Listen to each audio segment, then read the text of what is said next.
성도여러분 안녕하십니까? 안녕하세요. 예배의 완성은 찬양입니다. 오늘 찬양 예배로 계속 하고 싶은 생각이 들 정도로 정말 은혜로운 찬양 감사합니다. 여러분 행복한 안식이 됩니까?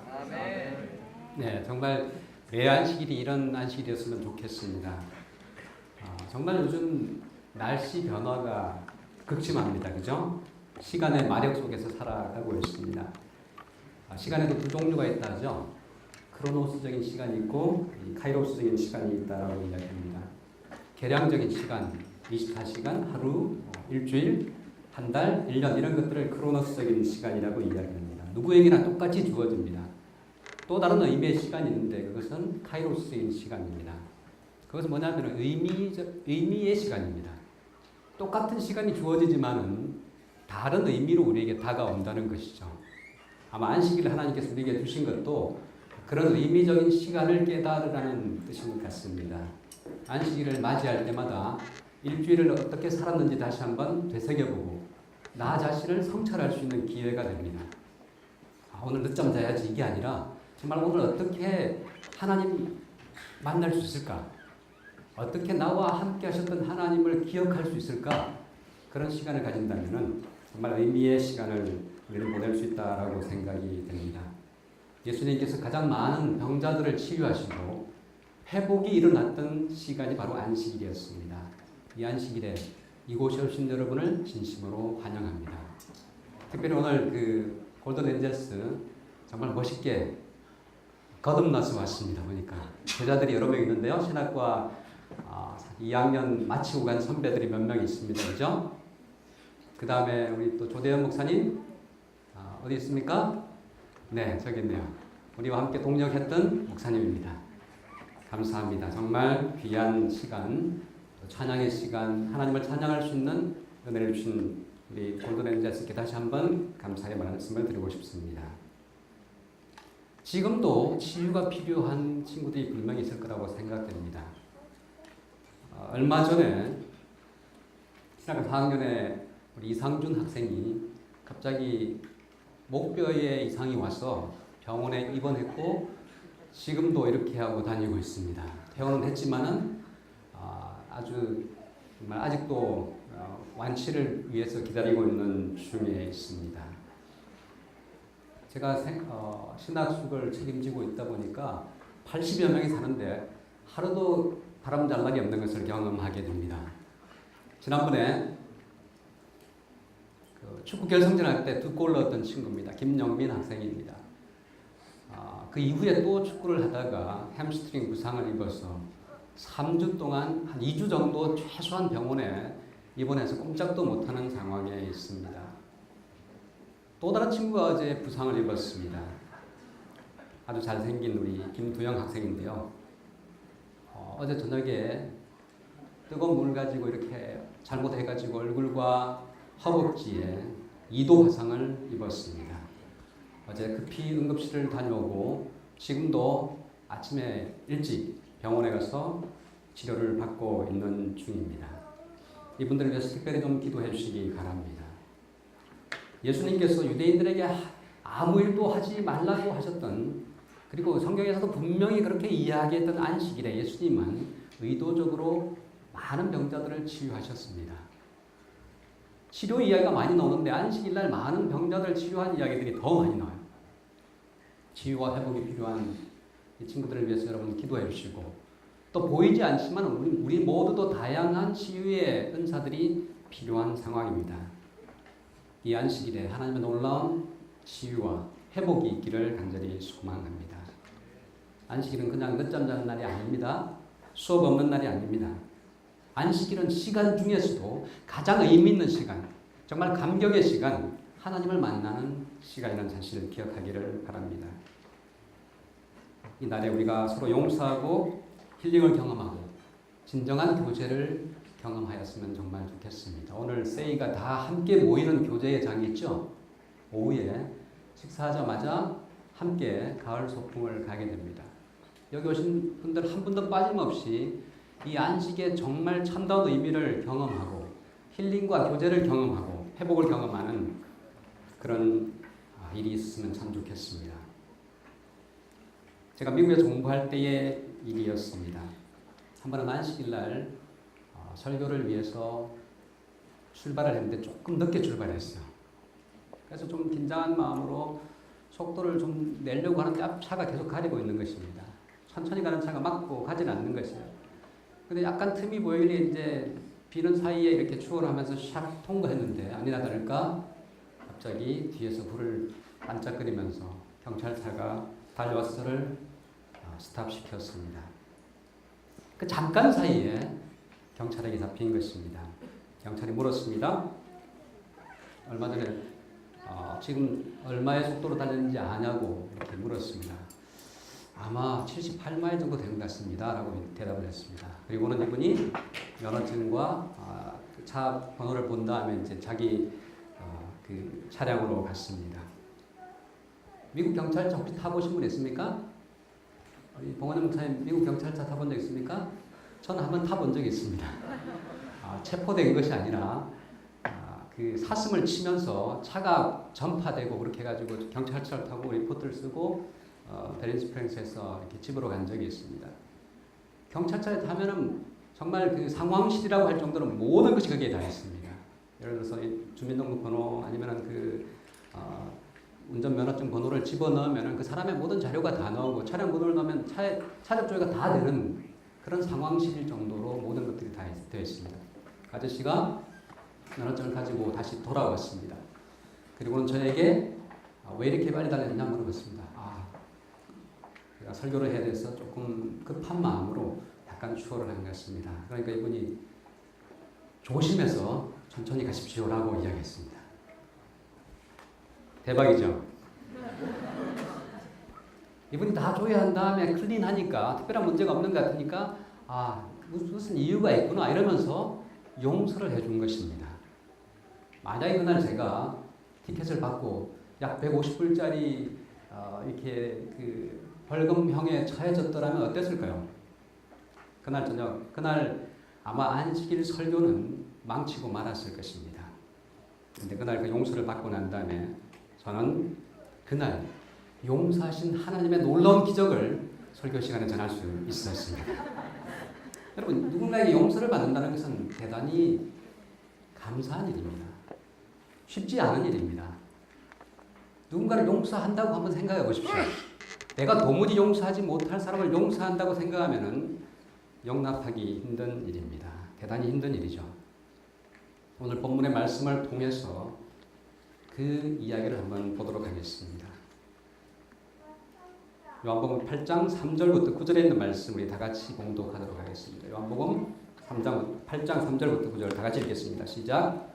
서기관들과 바리새인들이 가는 중에 잡힌 여자를 끌고 와서 가운데 세우고 예수께 말하되 선생님이여 이 여자가 가나다라 현장에서 잡혔나이다. 모세는 율법에 이러한 여자를 돌로 치라 명하였거니와 선생님은 어떻게 말하느냐니까. 저희가 이렇게 말하는 구할 조건이 없고자 하여 예수를 시험함이로라.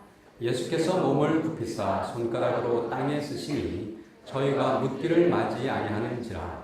이에 일어나 가라사대 너희 중에 죄 없는 자가 먼저 돌로 치라 하시고 다시 몸을 굽히사 손가락으로 땅에 쓰시니 저희가 이 말씀을 듣고 양심의 가책을 받아 어른으로 시작하여 젊은이까지 하나씩 나가고 오직 예수와 그 가운데 섰는 여자만 남았더라.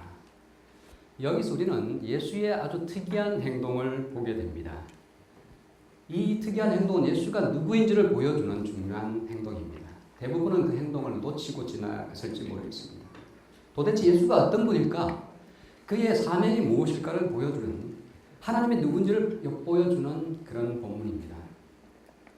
창세기 1장과 요한복음 1장 초반부에서 예수님은 태초에 계신 말씀으로 소개되고 있습니다.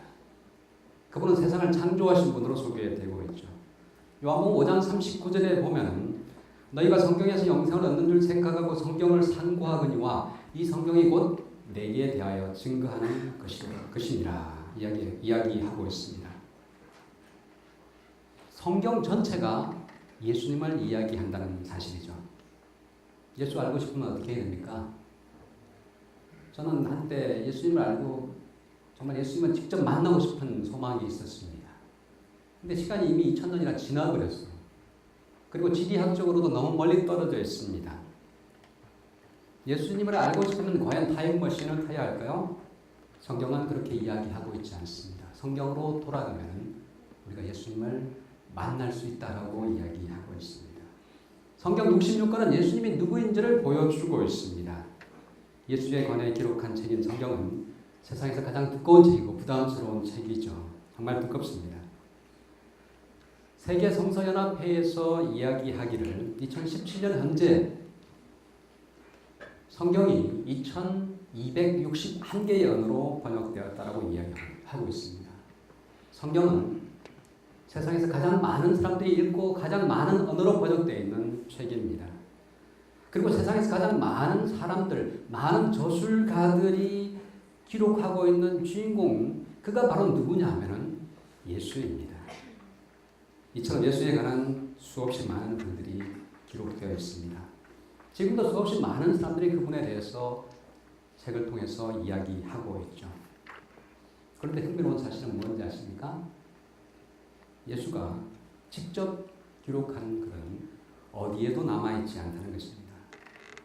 예수는 정작 단 한 권의 책도, 단 한 편의 논문도, 단 한 센텐스의 글귀도 직접 기록하지 않았습니다.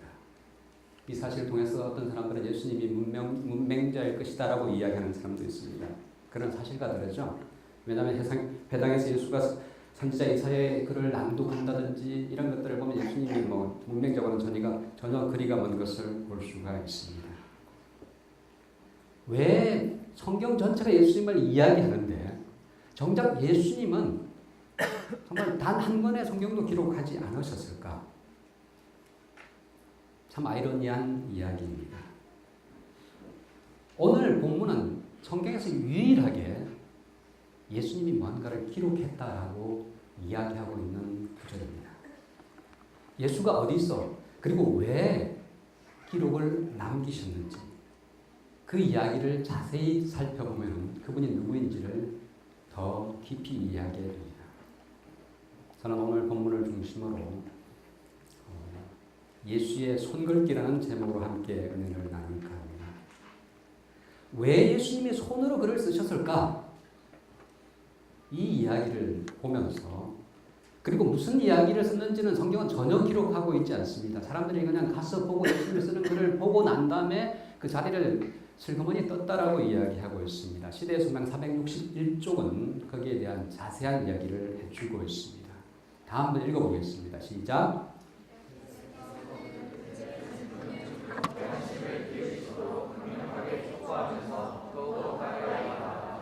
그러나 그들의 시선이 예수의 시선을 따라 땅바닥으로 쏠렸을 때 그들의 안색은 변하였다. 그들 앞에 그려져 있는 것은 그들 자신들의 생애의 숨은 죄의 비밀들이었다. 바라보고 있던 백성들은 그들의 표정이 갑자기 변하는 것을 보자 무엇 때문에 그처럼 놀라고 부끄럽게 하였는지 알기 위하여 밀어제치며 앞으로 나아갔다.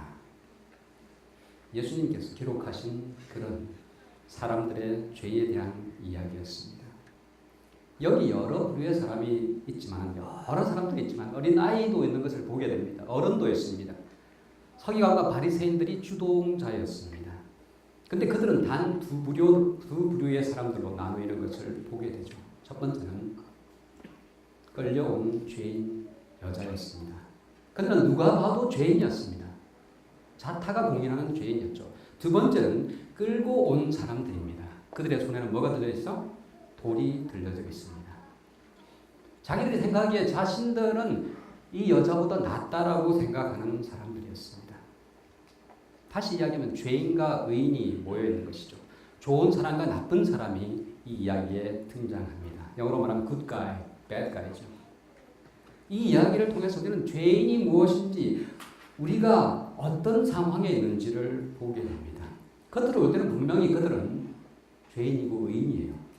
그러나 내면을 바라보면 그들은 똑같은 죄인입니다. 저는 이 이야기를 통해서 두 정말 대조적인 사람들을 보게 되죠.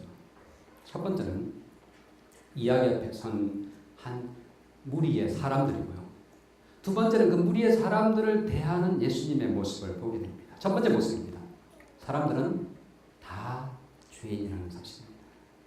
굿가이와 배드가이 상관없이 모두가 죄인이라는 사실을 보여주고 있습니다. 실제로 본문의 후반부를 보면 이 사실은 분명해집니다. 왜냐하면 예수님께서 죄 없는 자가 돌로 치라라고 말씀하셨을 때에 그 자리에 남아서 돌을 들고 칠 수 있는 사람은 아무도 없었기 때문입니다. 돌을 든 자나 가늠한 여인이나 자기가 의롭다고 생각한 사람이나 자기가 죄인이라고 생각한 사람이나 예수님 앞에서는 모두가 죄인임을 보게 되는 것입니다. 사실 저도 이런 생각에 사로잡힐 때가 있습니다. 그래도 쟤보다는 내가 낫지. 나는 적어도 저 사람보다는 낫다는 생각을 할 때가 있습니다. 제가 테니스를 되게 좋아합니다. 대학 1학년 때부터 테니스를 쳤어요. 테니스 하면은 뭐 3륙대에서 내가 이긴 자라고 이렇게 이야기를 하고 다닐 때도 있습니다. 그러다 보니까 조금 초보자를 보고 저 31년을 테니스 쳤습니다. 그 정도 많이 쳤죠. 그냥 테니스만 뭐 친 것이 아니라 정말 열심히 배우고 열심히 스킬을 배우고 새로운 기술을 배우고 또 새로운 무기를 장착하고 이렇게 했습니다. 그러다 보니까 할 말이 많아요. 우리 민 목사님이랑도 테니스를 많이 친 적이 있는데요. 민 목사님한테 이런 이야기를 할 때가 있습니다. 왜요? 내가 좀 잘 친다고 생각하니까. 근데 그렇게 하다 보면 마음이 정말 상해요. 그죠? 상처를 줍니다. 그런데 그런 경험에서부터 제가 완전히 해탈을 경험한 적이 있습니다. 이게 뭐냐면 제가 한 번은 이제 여기 대학에 테니스 교수님이 있습니다. 임지연 교수님이라고 한국 테니스 연맹의 이사로 있는 분인데 이분이 자신의 제자를 데려와가지고 그분이 현재 지금 현직 그 프로로 뛰고 있는 선수입니다. 그 선수와 함께 파트너로 경기를 한번 한 적이 있습니다. 임지연 교수님이랑 저쪽 다른 교수님이랑 이렇게 팀을 하고 저랑 김아람 선수라는 이 현직 프로 선수와 함께 테니스를 치는데 간이 콩알만 해지더라고요. 그리고 저는 그냥 제 역할만 어떻게 감당하려고 노력하는 모습을 보게 되었습니다. 제가 할 말이 하나도 없죠. 왜요? 이분은 거인이고 나는 이 소인배이기 때문에 프로 앞에서 저의 모습은 한없이 작아질 수밖에 없었습니다. 내가 좀 낫다라고 생각할 때 우리는 어떻게 합니까? 손에 돌을 들게 됩니다. 세리와 함께 기도하는 바리새인이 그렇게 생각했습니다. 저 사람보다는 자신이 낫다고 생각했습니다. 아버지의 재산을 다 탕진하고 돌아온 동생을 바라보았던 형의 마음이 그러했을 것입니다. 내가 쟤보다는 좀 낫다는 생각을 하는 순간 우리의 손에는 자기도 모르게 돌이 들려져 있는 것을 보게 됩니다. 그러나 하나님의 거룩한 임재 앞에 사람들이 서게 될 때 공통점이 있습니다. 자신의 죄됨을 깨닫는다는 사실입니다. 이사야 선지자가 하나님 앞에 서게 되었을 때 자신의 부정함을 깨닫게 되었죠. 스가랴 선지자가 대제사장 여호수아에 대한 이야기를 하면서 더러운 옷을 입고 서 있다라고 이야기하고 있습니다. 이스라엘의 위대한 지도자지만은 하나님의 거룩한 임재 앞에서 여호수아조차도 더러운 누더기를 걸치고 있는 그의 의가 얼마나 초라한지를 보여주는 장면입니다. 밤새도록 고기를 잡으려고 그물을 던졌지만 한 마리도 잡지 못하던 베드로에게 예수님이 저기다 던져라 하셨을 때에 한가득 배를 그물로 올려서 한가득 잡고 난 다음에 베드로는 이렇게 고백했습니다. 나를 떠나소서. 나는 죄인이로소이다. 인간이 하나님 앞에 서게 될 때에 자신의 모습을 깨닫게 되는 것이죠. 거룩한 임재 앞에 서게 될 때 자신의 죄됨을 깨달을 수밖에 없음을 보게 되는 것입니다. 그렇지 않은 사람들의 특징은 세리 앞에 선 바리새인의 모습입니다. 남을 정죄합니다. 나보다 객관적으로 못한 사람들을 무시하는 것입니다. 일찍 일어나서 새벽 기도를 하면서 기숙사로 돌아올 때 무슨 생각을 합니까? 아직도 잠자고 있는 불쌍한 영혼들 이런 생각을 하지 않습니까? 돌을 들고 실제로 치지 않았지만은 그런 여러 유형 무형의 돌들을 우리는 우리의 손에 들고 정죄의 눈길을 보내고 있습니다. 내 손에 아직도 돌이 들려 있다면 예수가 그 자리에 부재하시다는 증거입니다. 여러분, 하나님 앞으로 모두 나오게 되기를 바랍니다. 코람 대오의 경험을 한다면, 하나님 앞에, 하나님의 거룩한 임재 앞에 자신을 노출시키는 경험을 한다면 우리는 겸손히 무릎을 꿇을 수밖에 없을 것입니다. 왜 그렇습니까? 우리 모두는 다 죄인이기 때문에 그렇습니다. 그래서 로마서 기자는 이렇게 이야기하고 있죠. 기록한 바 의인은 없나니 하나도 없으며 깨닫는 자도 없고 하나님을 찾는 자도 없고 다 치우쳐 한 가지로 무익하게 되고 선을 행하는 자는 없나니 하나도 없도다. 예수님도 이렇게 말씀하셨습니다. 가늠치 말라 했던 것을 너희가 들었으나 나는 너희에게 이르노니 여자를 보고 음욕을 품는 자마다 마음에 이미 가늠하였느니라. 사람들 앞에 설 때 우리는 착각하지만 하나님의 거룩한 임재 앞에 서게 될 때에 우리는 죄인이라는 사실을 깨닫게 되는 것입니다. 심지어 마음으로 생각한 것까지도 우리가 죄된 본성을 가지고 있기 때문에 성경은 죄라고 규정하고 있는 것입니다.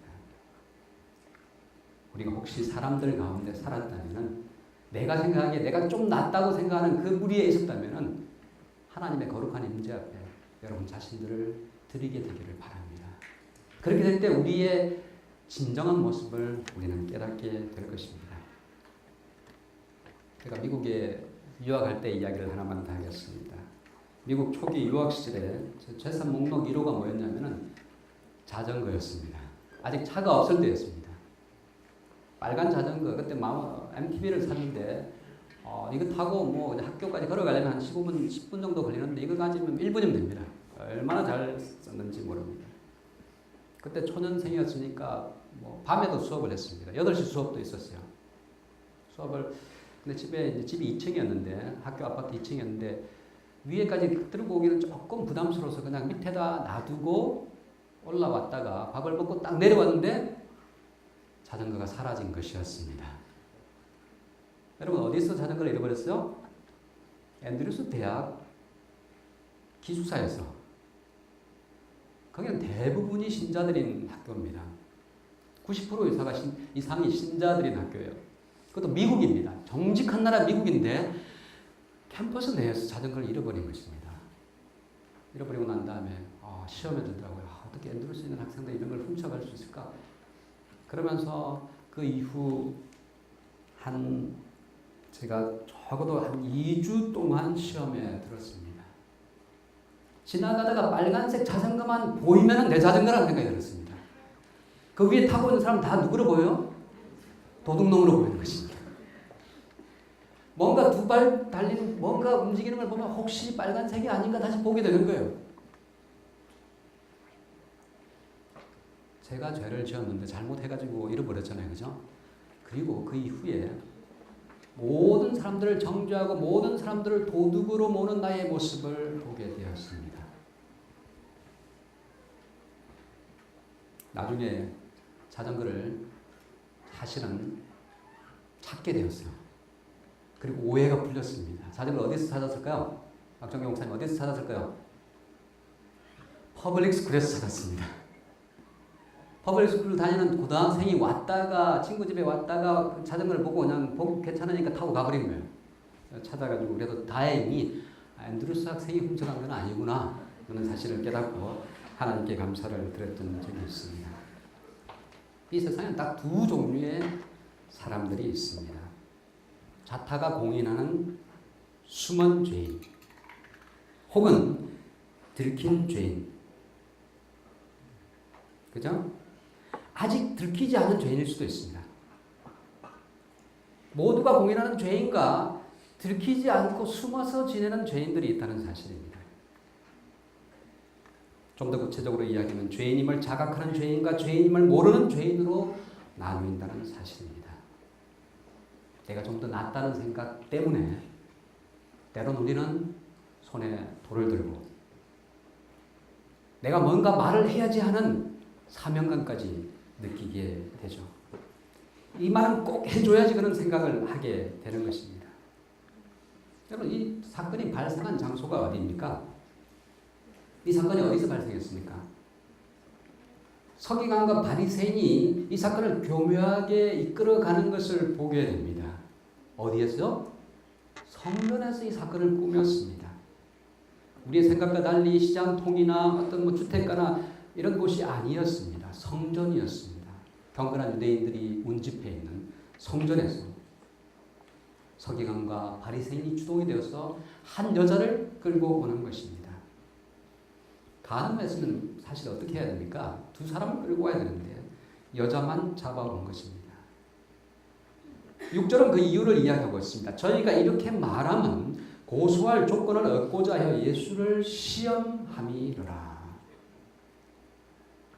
공격자들은 뭐에 관심이 있습니까? 지금 여자의 처벌에 관심이 있는 것이 아니라 예수를 궁지에 몰아넣는 데 관심이 있는 것을 보게 됩니다.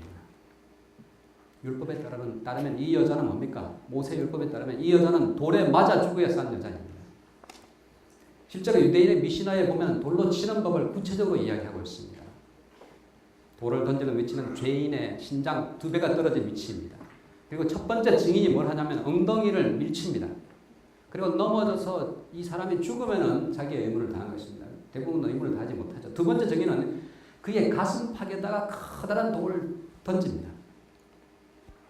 죽으면은 자신의 의무를 완수하는 것입니다. 만약 이것도 실패로 돌아가면은 다음 단계로 넘어갑니다. 모든 사람들이 자신의 손에 들고 있는 돌을 들고 그를 향해 던지는 것입니다. 대부분은 이 단계에서 형집행이 마무리가 되죠. 서기관과 바리새인들이 예수님께 질문합니다. 돌로 던질까요? 말까요? 로마법을 따라 돌로 치라 하면은 모세법을 따라 돌로 치려 하면 로마법을 위반하는 것이고 로마법을 따라 돌로 치지 말라고 하면 모세법을 위반하게 되는 것입니다. 여러분 그런데 지금 이곳이 어디입니까? 어디서 지금 사람들이 돌을 들고 군중들이 화가 나 있습니까? 바로 성전입니다. 율법을 하늘같이 받드는 자들이 떼거리로 모여서 성전에서 이 사람을 돌로 칠까요 말까요 하는 것입니다. 모세의 법을 위반하게 되면 그 돌이 분노의 돌로 변해서 예수님께로 향할 수도 있는 일촉즉발의 순간이었습니다. 바로 이 절대절명의 순간에 예수는 아무 말 없이 묵묵히 특이한 행동을 하시는 것입니다. 바로 그것이 성경에서 유일하게 예수가 뭔가를 기록했다는 기사를 담고 있는 바로 이 이야기입니다. 예수께서 몸을 굽히사 손가락으로 땅에 쓰시니 다시 몸을 굽히사 손가락으로 땅에 쓰시니 여기서 우리는 예수가 누구인지를 보게 되는 것입니다. 주목할 부분은 어떤 부분일까요, 여러분? 바로 끝부분입니다. 어디에다 무엇을 어떻게 기록한다라고 이야기하고 있습니까? 양피지나 두루마리나 혹은 돌과 같은데 오래 보존될 재질에 기록하는 것이 아니라 땅바닥이었다라고 성경은 이야기하고 있습니다. 사람들의 숨은 저들이 드러나기 시작합니다. 한 사람도 남지 않고 다 슬그머니 자리를 뜨기 시작합니다. 왜냐하면 자신들의 죄가 낱낱이 공개되기 때문입니다. 아무도 남을 수 없었습니다. 왜냐하면 잘난 사람들, 아무리 멋져 보이는 사람도 다 죄인을 변함없는 정말 아무런 차이 없는 죄인이었기 때문입니다. 근데 왜 이 이야기는 땅바닥에다가 글을 쓰신 예수님을 이야기할까? 왜 손가락으로 땅에 쓰셨다라고 이야기할까요? 이것이 과연 예수의 어떤 모습과 연관이 있기 때문에 그렇게 이야기할까요? 만약에 제가 이걸 갖다 영화의 한 장면으로 처리한다면 어떻게 했을까요, 여러분? 정말 더 극적으로 만들어서 뭐 다니엘서에 나오는 메네 데겔 우바르신이라고 썼던 바벨론의 마지막 날 벨사살 왕을 향한 경고의 메시지처럼 성전 벽이라든지 이런 데다 그냥 누구든지 볼 수 있도록 또렷하게 쓸 수도 있었을 것입니다. 아니면 하나님이 시내산에서 모세에게 돌판을 주실 때 돌판에다가 십계명을 기록하신 것처럼 하실 수도 있었을 것입니다. 아니면 최소한 하나의 기록물을 가지고 증거로 제시하기 위해서 파피루스 같은 데라도 기록했을 것입니다. 그런데 예수님은 그것들과 전혀 다른 행동을 취하십니다. 성전의 모든 사람들이 밟고 지나다니는 그 위에다가 잠시도 버티지 못할 땅바닥에다가 흙먼지 위에다가 뭔가를 기록하셨습니다. 왜 이런 부질없는 일을 하셨을까요? 이유가 뭘까요? 이것이 보여주는 메시지가 뭘까요, 여러분? 단순한 행동이지만 이 행동은 예수가 누구인지, 예수의 사명이 무엇인지 우리에게 보여주는 것입니다. 예수는 자신을 소개하기를 죄에서 구원할 자라고 이야기하고 있습니다. 마태복음 1장 21절에 보면 죄에서 자기 백성을 저희 죄에서 구원할 자라고 이야기하고 있습니다.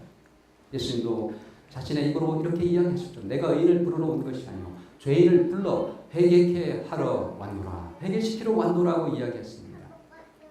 이사야서에서는 이렇게 이야기하고 있습니다. 나는 나를 위하여 내 허물을 도말하는 자니 내 죄를 기억지 아니하리라. 예수께서 하시는 일이 뭐라고요? 의인을 불러서 잘난 사람들, 괜찮은 사람들을 불러 모으는 일이 아니라 죄인들을 불러서 그들의 죄를 해결해 주시는 분이라는 사실을 기억하십니다. 기억하기 바랍니다. 아멘 아닙니까, 여러분? 네? 아멘 아닙니까? 예수님은 우리의 죄를 용서하시기 위해서 오신 분이라는 사실입니다. 나를 위하여 내 허물을 도말하는 자라고 이야기하고 있습니다.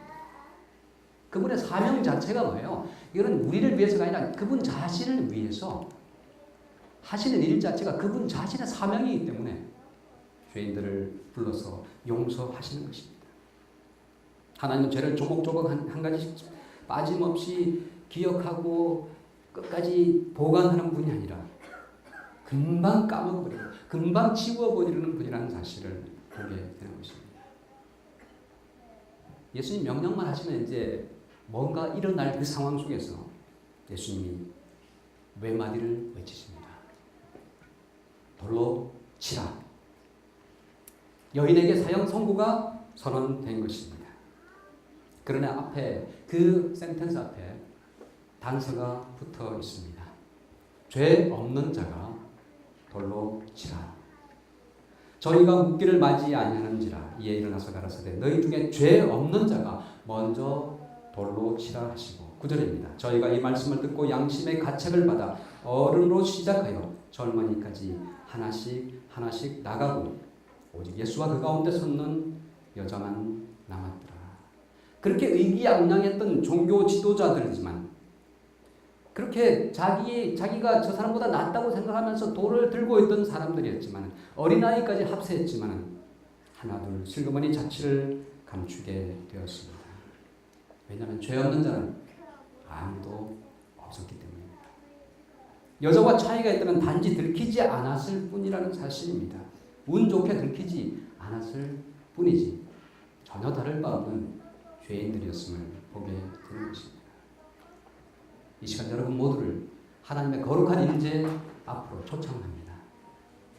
거룩한 임재 앞에 서게 될 때에 우리의 연약한 모습들을 우리의 누더기 옷을 걸치고 있는 모습을 우리는 깨닫게 될 것입니다.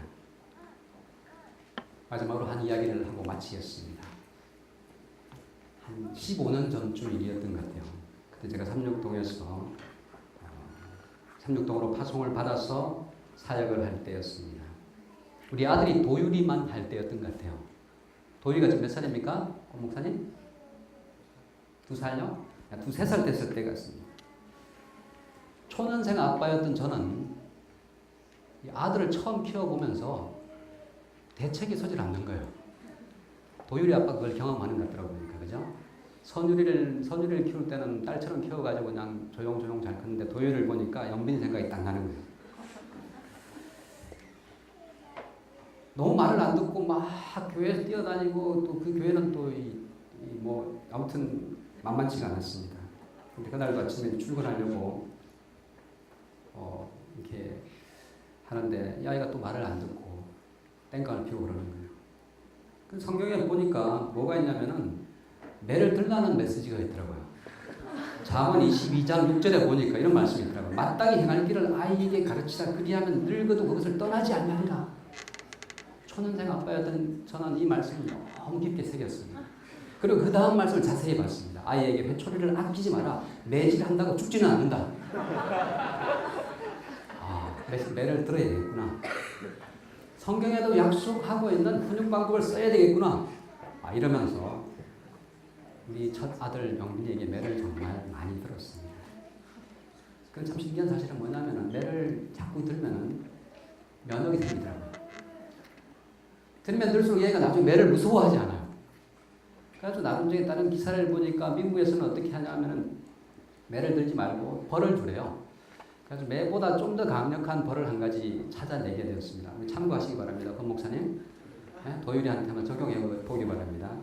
그래가지고 한 게 뭐냐면은 뭐 손을 들게 한다든지 하는데 이제 방에다가 넣고 문을 닫고 손을 들고 있겠습니다.